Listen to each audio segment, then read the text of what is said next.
It's just a brief overview, try to give you an idea of what is the Camino, what you have to do to prepare, and yeah, the various routes. So that's our team. We're slightly smaller these days, but we are keeping on going. So what we do, we're gonna go through that. We're gonna go through what's the Camino, the top route, and some tips on preparation. What we do? Well, we're incoming operator on the Camino de Santiago. We offer walking, cycling tour, guided tour, and self-guided tour. So self-guided is when you just go on your own whenever you like with whoever you like. We take care as well of groups and charity, and we also offer trips in other places in Europe. We select nice accommodation along the way.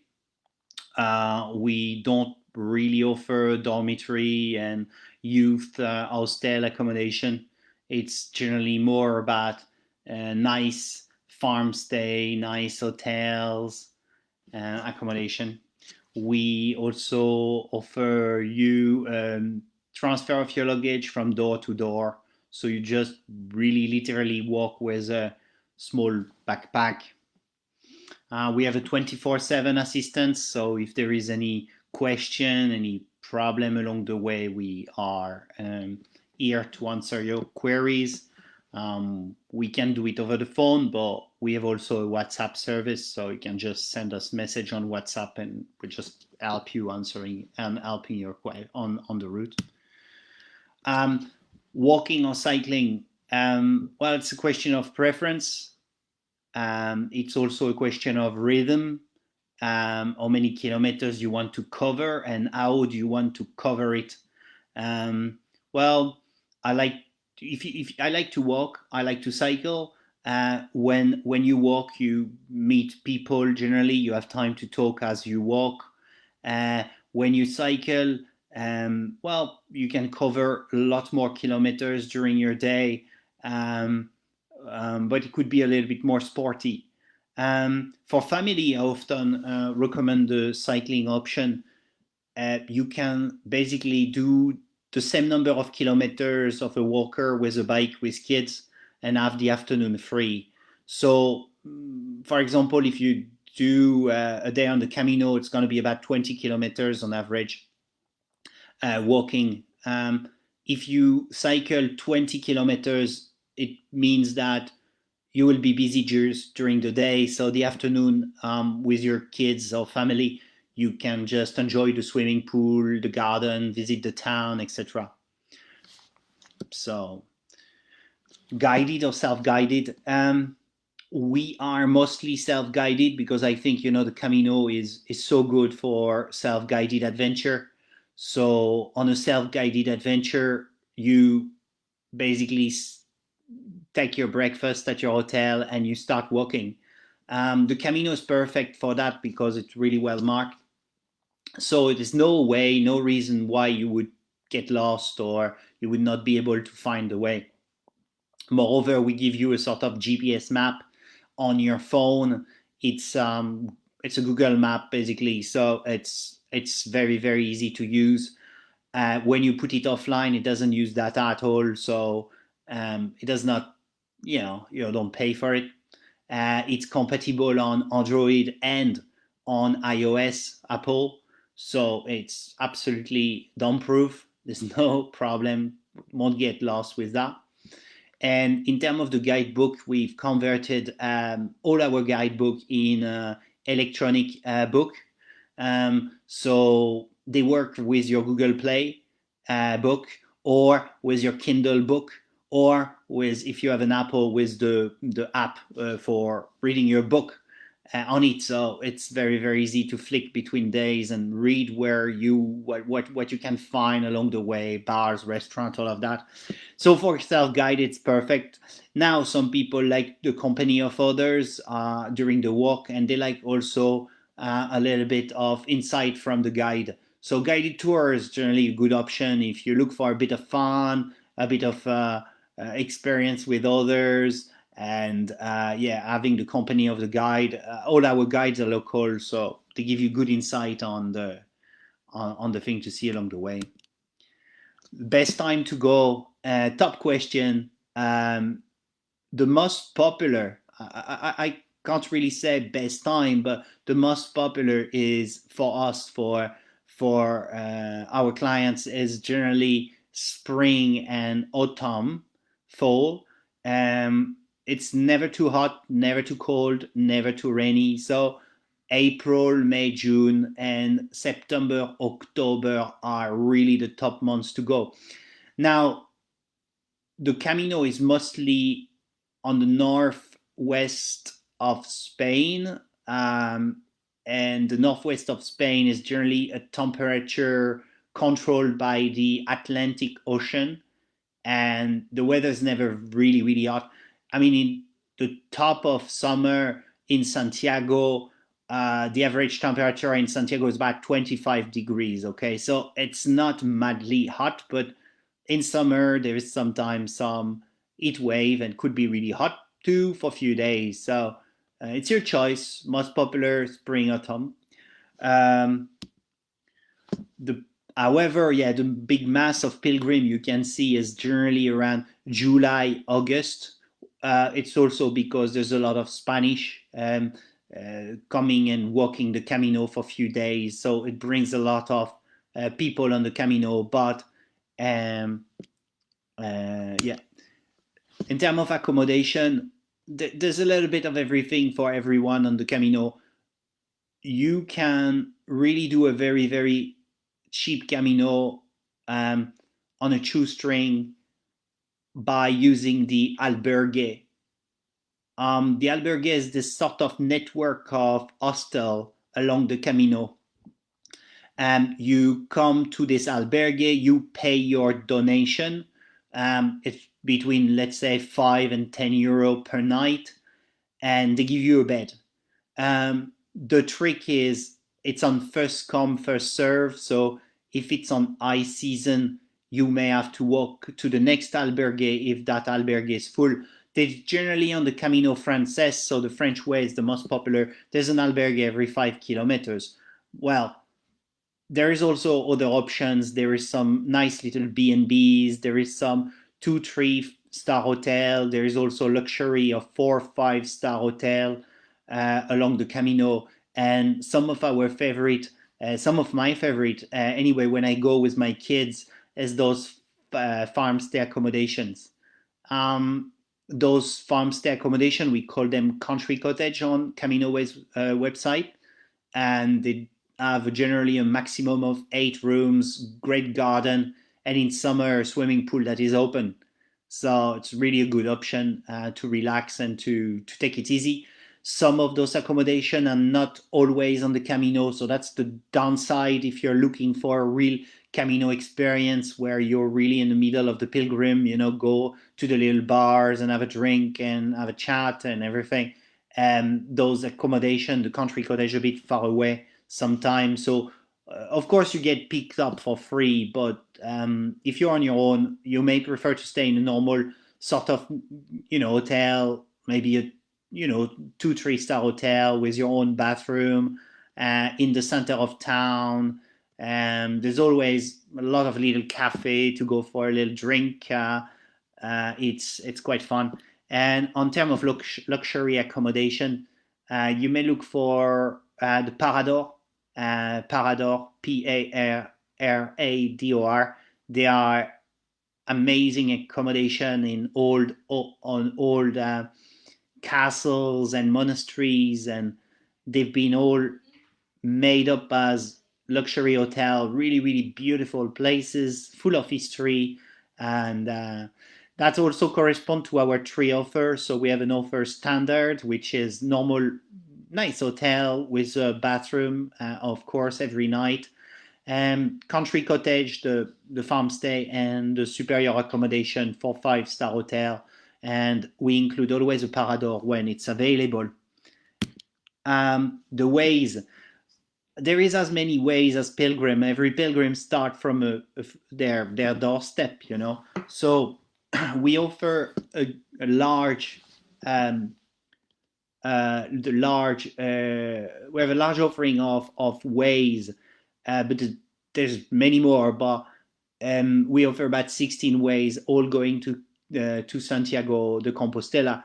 We have ways in Portugal, in Spain, in France, and in Italy, for your liking. On the slide here, those are the most popular route, and the French way, which is Britain Francis. So Francis is mean French in Spanish. This is really where the majority of the pilgrim are walking. So let's say 60-70% of the traffic of all the pilgrim are doing the Camino Francis. So that's the yellow, kind of greenish yellow line on my screen there. It takes about 30 days to do it, 35 days. It's on average 20 kilometers per day. But on CaminoWays, we also have options where you can split those days in two. So if you have 20K, sometime we're able to offer 10 and 10 as well, depending if there is accommodation, farm stay, hotel, whatever we find along the way. So the France is the number one. It's also where all the movies of the Camino have been filmed. There's a great, there's a great friendship. It's really social. There's cafes and little bars along the way. It's really top. The second most popular is the Portuguese way. And the Portuguese way starts in Portugal, but a part of it is in Spain as well. So the Portuguese way follow the coast, and it's really truly magnificent. And the food is lovely. The views are fantastic. The quality of it is really superb.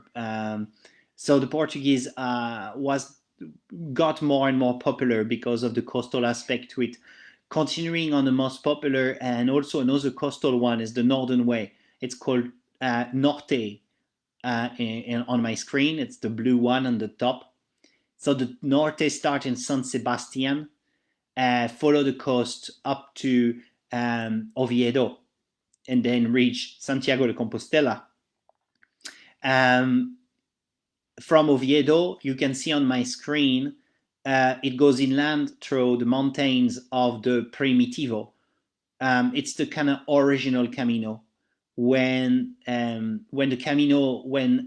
St. James was rediscovered in the 9th century, and the first pilgrim walked this way. It's the original, but it's not the most popular. It's a little bit difficult. There is some strong ascent and descent, about 1,000 meters for 2 or 3 days. So it's a difficult one. But if you look for a bit more mountain experience and a bit more solitude, and it's a good one to do. The last one, it's a very, very nice one. It's the Via de la Plata. The Via de la Plata starts in Andalusia, and the section in Andalusia is particularly nice and pleasant and scenic. Very, very hot in summer, so absolutely recommended for fall and spring on those early days. Just a note for the COVID, if you are from the UK, I think they just relaxed the quarantine in Portugal. If you want a week in Portugal on a particularly scenic way, we have a variation of the Portuguese way that starts in Porto, follow the coast up to a place called Ancora. That gives you a nice week in Portugal. Flying to Porto is quite easy. Ryanair, EasyJet do it, and BA obviously. That's one option on the Camino de Santiago without the quarantine for you guys. So I was saying the Camino France is the most popular. So it's a 30 days walk from France to Santiago de Compostela. Go through vineyards and very nice countryside, and some mountains coming up to Santiago. Um, it's the most popular, and it's the best for if it's your first Camino. It's a great way because there's a lot of little cafes around the way, little restaurants. So Camino Frances, have a look at it. Uh, it's 30 days, but if you go on CaminoWays.com, you can really tailor your itinerary. You can say, look, I want to do 1 week at the beginning, 1 week in the middle, or 1 week at the end, or actually just want to do a short break. So I'm going to start close to Santiago, 2, 3 days, and do 2, 3 nights in Santiago and enjoy the city. There's a few options. We have a very advanced booking system where you can really tailor your itinerary. And if you don't want to book, you can still go on Camino Ways there, make up your itinerary yourself, and do your research. The last 100 kilometers is the most popular. It takes you 1 week, and you can get your certificate at the end. I'll say a word about the passport and the passport of the pilgrim and the certificate at the end of that. But if you do 100 kilometers, you get this sort of little certificate that tells you that you've done the Camino, all the stamp in it, and it's a nice things to get for to show to your family and friends. And so the last 100 kilometers can be covered in a week walking and a few days cycling. Um, typically, it's about 20 kilometers walking during your day. So 20 kilometers is like if you start at 9 a.m., you will be done by 4 p.m. And that includes all your break, your lunch, your breaks, all of that. So by 4 p.m., you arrive at your hotel, you check in, you get your bag, you take a shower, then you read a book, you go for a little drink on a terrace or something, and you don't really have to be worried too much about, you have enough time to recover for tomorrow. Um, the worst is that if you start late and you finish late and you don't have enough time to kind of properly recover, it's like when you finish work, um, you come home, you finish work, and you need to kind of chill out, read something, or watch the TV. You can't really go finish work, go to bed, and wake up again. So the Camino is the same. It's nice to have 3, 4 hours, maybe before your dinner. Speaking about dinner, dinner is generally about 8 o'clock in Spain. That would be the earliest they would do for us. It's about 8 o'clock. Spanish people eat at 10 o'clock, so good to know. The Portuguese, I was talking about it before. It's really nice because it followed the coast. It's not a pure Camino, and in the sense that um, it used to have until quite recently very low numbers, um, but it's truly nice. Now there's not the same amount of social as the French way, so but there's enough little cafes and restaurants along the way for break every 1 hour, and putting your feet in the water if you want to. There's other options as well, and I'm not going to talk about all of them. I think if you want to do your research, you can do CaminoWays.com and look at all the ways, look at the maps, read about it. We have like 800 pages of blogs and info and ebooks and everything, so you can really do your research.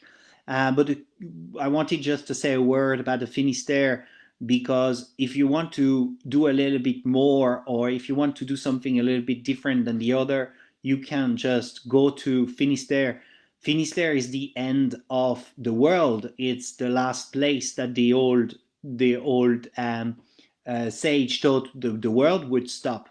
So it was a place of huge significance where you walk to the end of the sea, to the cape, and you arrive at the ocean, and it's virtually unlimited from there.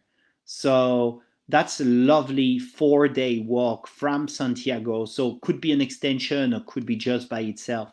Now, because you go away from Santiago, you get a different type of certificate. It's called the Finisterre certificate, and you get your stamp there, you get your certificate.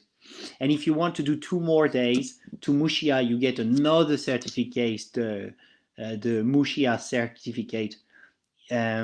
Yeah, so it's a lovely one, and it's also so it's like 4 days, but the first 2 days are inland, and the last 2 days are along the coast. There's some lovely cliffs, and it's quite spectacular. It's lovely. We launched as well a couple of years ago the pilgrimage to Rome. It's called the Via Francigena. So the Via Francigena see only maybe 10% of the pilgrim that the Camino sees. But the Via Francigena is in Italy. It's a totally different feel, right? The towns and villages are different. Especially the place, the section in Tuscany. It's a week in Tuscany, starting from Lucca to Siena. It's very close to Florence as well, so you can spend a few days in Florence at the end. But the town of San Gimignano, San Miniato, Monteriggioni, absolutely magnificent. So those are short walks, maybe 15K a day, and you have plenty of time on the afternoon to do your town visit and have a gelato ice cream in the towns, have a little glass of wine, Chianti, or and another very interesting section is the section that finishes in Rome. You finish in the Vatican, in the Eternal City. That's something really spectacular. So that's also a week from Viterbo to Rome. That's really superb. And look, I have nothing. I have no. I think the Italian food is absolutely phenomenal. I mean, Spanish food is nice, but I think Italian food is way superior. I mean, the menus are truly magnificent. So that's a different experience, but it's not so much about the social and meeting people from every continent, and it's not a social Camino like the Camino would be. But the quality of the walks are really superb on the Via Francigena. Uh, Regarding the COVID, um, for UK, Italy is totally green, so you can go. And for the Irish, it's also on the green list. So, um, if you want a break in September, that's probably you could look at this, and you will not be disappointed. And there is not that many people as well. If you finish, for example, in Rome, you can really do the Museum of the Vatican or the Coliseum and everything, and you'll be the first in the queue. So, I mean, it's worth thinking about it. So yeah, that's the Tuscany. Few picture of Tuscany. I was talking about it. Monteriggioni top left, and San Gimignano bottom right. We also offer walks in the Canaries. So the Canaries, it's the archipelago that belongs to Spain, that is facing Morocco. So it's very good for winter. It's very good for winter. It's never too hot. It's right in the middle of the Atlantic. It's absolutely spectacular for walking. People are very, very chill. It's fantastic break for like year round, but also if you want really a sunny break for the winter, it's a good option. It's a little bit of the Caribbean of Europe, really. Um, on the bottom right, I've got a little shot there of our page on the Sea of Arusa. It's a kind of not very famous Camino at all. It's been marked only a few years ago. The thing about Arusa is you got a day on the boat as well.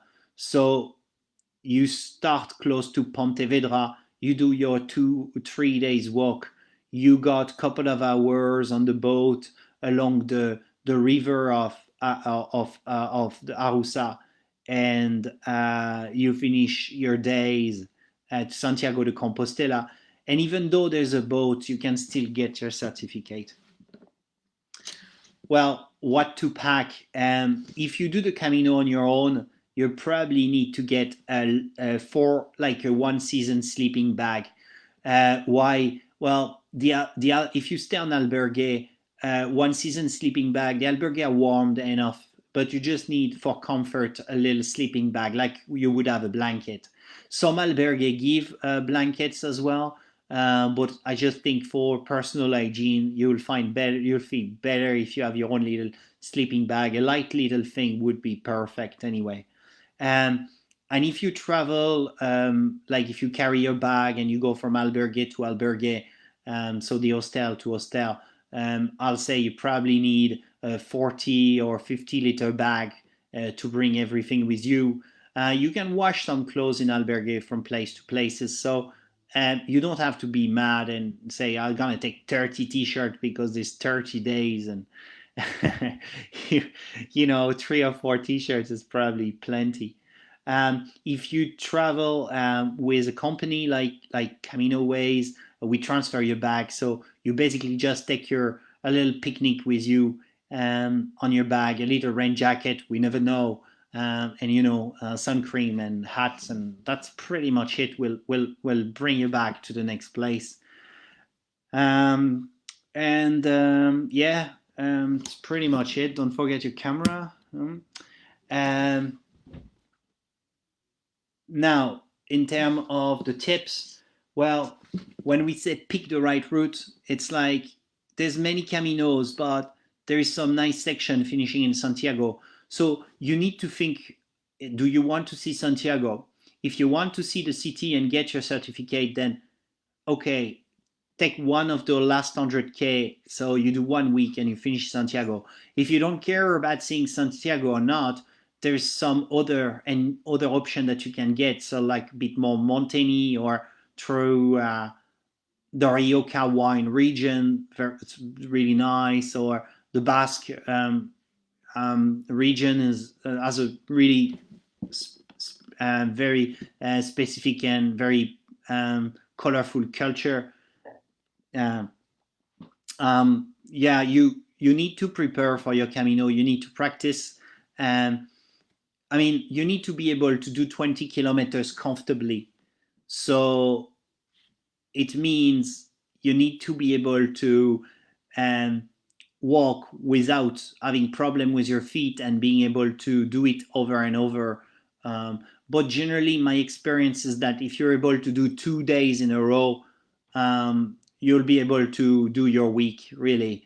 Especially on the Camino, you have a lot of little cafe and restaurants along the way, so you can take break every 1 hour and have a coffee, and that's not really working hard. Um, yeah, I want to say a word about the Credential and the Compostela. So in the old days, the pilgrims were doing the Camino because they wanted to get their indulgence. The indulgence was in the 16th century, where the Pope said that if you do good deeds, or if you walk to the Camino, or some other obscure thing, you get uh, a, a sort of fast track to paradise. Um, and if you walk the Camino, or if you could also go to St. Peter in Rome, you get a sort of certificate with your name written in Latin saying that you've done the Camino, and that would work towards the afterlife. Nowadays, you get your pilgrim passport at the local Society of St. James, uh, and every day you will stamp it to prove that you are on the Camino, that you're a real pilgrim. And you stamp it, you need one stamp a day.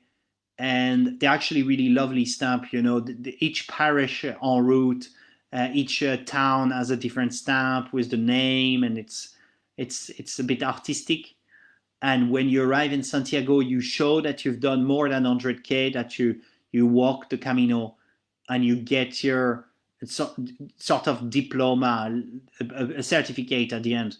So that's really unique to the Camino de Santiago, I have to say. And I've got few of them. I walked the Camino maybe 20, 25 times, and I didn't get it every time because, well, sometime I was busy and I had to go fast, fast home, or to work over there. But it's a really lovely thing to do and to have, and it's also an historically significant thing. So it exists for like hundreds of years. And yeah, and not forget about, if you like the Camino, if you like the food, you have to go to the Camino. The Camino is, especially Galicia, is really about seafood and shellfish, and it's absolutely phenomenal. The wine is lovely, especially the white wine. And yeah, it's a land of culture, and the Spanish people over there are very laid back. They are very welcoming. They are very curious about people coming from somewhere else. So that's a great adventure. Just for your training, I think the best is, you can go on CaminoWays.com and download our ebook for fitness and preparation. We put that together, compiling, just a fitness program, and just to give you information of what you need to do before you engage on the Camino.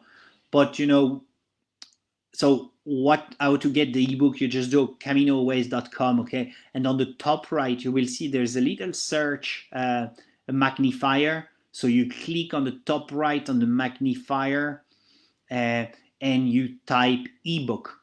And the first result on the search will be our ebook page. And we have like 4 or 5, but it's quite clear. On the left menu, you will see fitness guide, or you just click and download. It's free, huh? And yeah. So if you have any other question, you can always email us, or look for information on CaminoWays.com. My name is Roland,